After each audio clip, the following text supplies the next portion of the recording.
요한복음 11장 4절과 이사야 61장 3절입니다. 예수께서 들으시고 이르시되 이 병은 죽을 병이 아니라 하나님의 영광을 위함이요 하나님의 아들이 이로 말미암아 영광을 받게 하려 함이라 하시더라. 무릇 시온에서 슬퍼하는 자에게 화관을 주어 그 죄를 대신하여 기쁨의 기름으로 그 슬픔을 대신하여 찬송의 옷으로 그 근심을 대신하시고 그들이 의의 나무 곧 여호와께서 심으신 그 영광을 나타낼 자라 일컬음을 받게 하려 하심이라 라는 본문인데요. 제목은 메신저와 메시지로서의 삶입니다.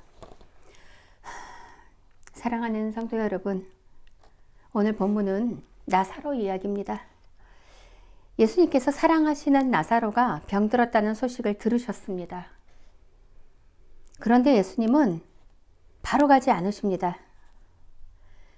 여러분이라면 이해가 되시겠습니까? 사랑하신다면서 왜 안 오시지?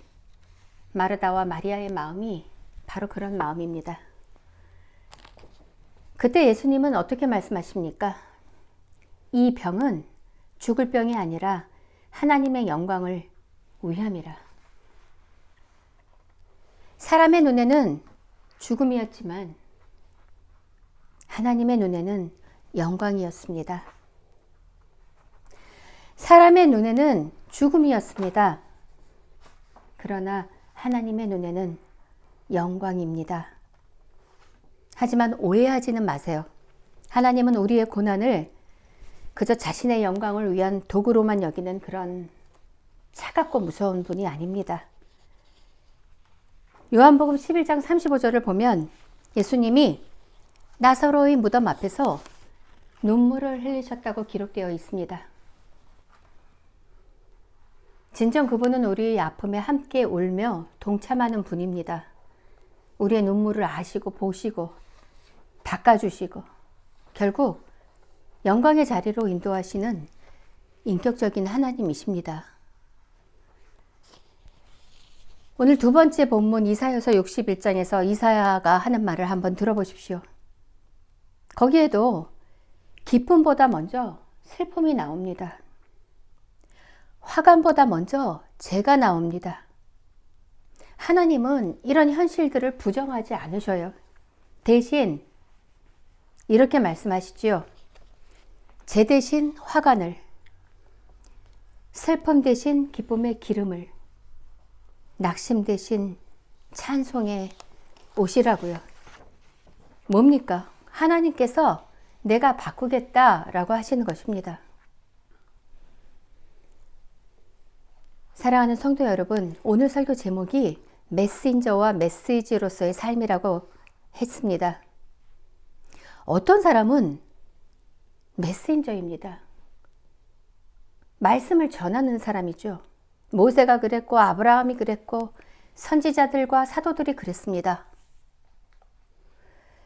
그런데 어떤 사람은 메시지입니다. 말하지 않아도 삶 자체가 증거가 됩니다. 나사로는 설교하지 않았잖아요. 그러나 그의 존재를 통해서 하나님을 사람들이 볼 수 있었습니다. 욥도 그랬습니다. 우리는 모두 메신저이면서 동시에 메시지이기도 합니다. 우리는 하나님의 메신저이자 메시지라는 말입니다. 그러나 물을 수밖에 없습니다. 왜 하나님은 사랑하는 사람에게 고통을 허락하실까요? 성경은 모든 이유를 다 설명해 주지 않습니다. 그러나 이것 하나는 분명히 말합니다. 하나님은 고통을 헛되게 두지 않으신다고요. 오늘 우리의 삶도 때로는 답답하고 아프고 억울할 수 있습니다. 그러나 그 삶 자체가 하나님의 영광을 전하는 메시지가 될 수 있습니다. 이사야는 메신저와 메시지로 살아가려는 하나님의 자녀들을 가리켜서 여호와께서 심으신 의의 나무다 라고 합니다. 의의 나무가 어떤 나무입니까? 폭풍우가 몰아칠 때도 가지와 잎사귀는 비록 흔들릴지라도 그 뿌리를 보이지 않는 땅 속에 더 깊이 내리는 나무처럼 환난 속에서 고통을 느끼지만 그럴수록 하나님의 은혜에 더 깊이 믿음의 뿌리를 내리는 바로 우리들을 의미합니다. 그럴 때 우리들의 삶은 세상이 읽는 하나님의 편지가 됩니다. 고난의 눈물자국이 번져 있을 수 있고 이해하지 못할 슬픔의 문장들이 적혀 있을 때도 있지만 세상 사람들은 눈물자국 사이로 흐르는 우리의 감사를 읽습니다. 절망적인 문장 끝에 붙어있는 우리의 소망을 읽습니다. 누구나 칭송하는 성공의 기록보다 고난 속에서도 하나님을 신뢰하며 써내려가는 우리의 하루하루가 세상에서는 죄인을 구원하는 가장 강력한 메신저이자 메시지가 됩니다. 나사로와 욥은 존재 자체로 메시지가 되었고 아브라함과 선지자들, 사도들은 메신저였습니다. 역할은 달라도 부르심은 같고 구별은 있어도 차별은 없습니다.